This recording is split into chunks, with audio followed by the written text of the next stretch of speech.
Mr. Swana, what kind of message does this send to the world, investors, who, of course, we need desperately for our economy to pick up?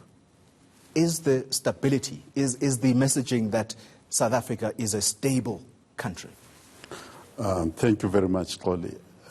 I think that there is something that even Cyril Ramaphosa himself and the African National Congress did not emphasize enough from the start of his term of office to say, as ANC president and then as the head of state, that in order to attract investors, you must create a conducive environment domestically first. You cannot invite investors to an environment that you have not prepared for them. And you can see that is catching up with him now, that idea that you go and call investors and we are inviting them to chaos. For instance, the chaos that is happening at Eskom, our railways have been dysfunctional. Freight, that is freight to transport, whether it's minerals, to transport goods, has been dysfunctional for the longest time. Those are the things that you do, you attend to. Even if it was the Minister of Finance doing the international trips and you are remaining behind as president, preparing consistently for investors, domestic and foreign, to come. Mr. Swana, is the question still that is President Ramaphosa losing his grip on the ANC, or, as the veterans of the party now suggest, perhaps the question to ask is he at risk of being ousted because they claim there's a plot to actually chuck him out? But that is not new. I mean, when he was elected, he was first of all crying after election day because he couldn't believe he finally made it. Because it didn't have popular support. He surprised many people by winning in the first place. After he won, Ace Magashule, I am told, pointed out that this will only take 5 years, comrades. We must start working so that we can oust this. Remember where that statement was said? Was it somewhere in KZN? Yes, and I was going there actually. There were meetings in KZN after the conference where people were already preparing for a new type of presidency. So there's no secret there. We shouldn't be surprised about this.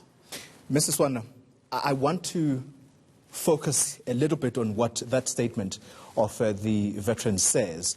And it speaks about a convergence or unity of individuals and organizations who indeed have put some kind of a plot, and it is underway and is self-evidently designed to bring about the removal of a president who is committed to rehabilitating this country from its ills.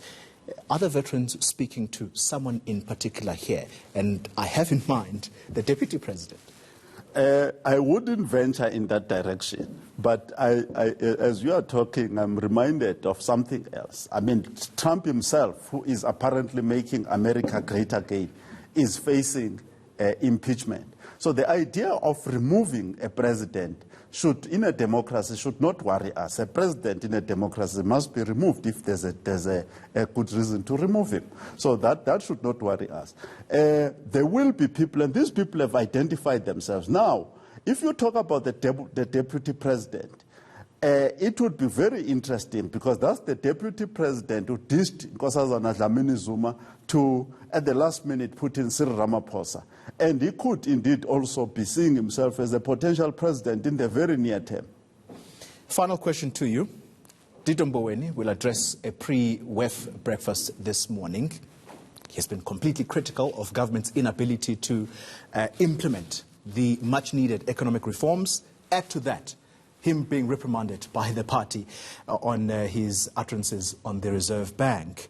Is he the right person to lead the SA delegation? Will he communicate a message that sells South Africa positively to the world? I think I am bewildered myself. I'm dumbfounded by Mboweni's attack on the Reserve Bank issue. I think he could have just kept quiet on that issue altogether. He's now started another storm.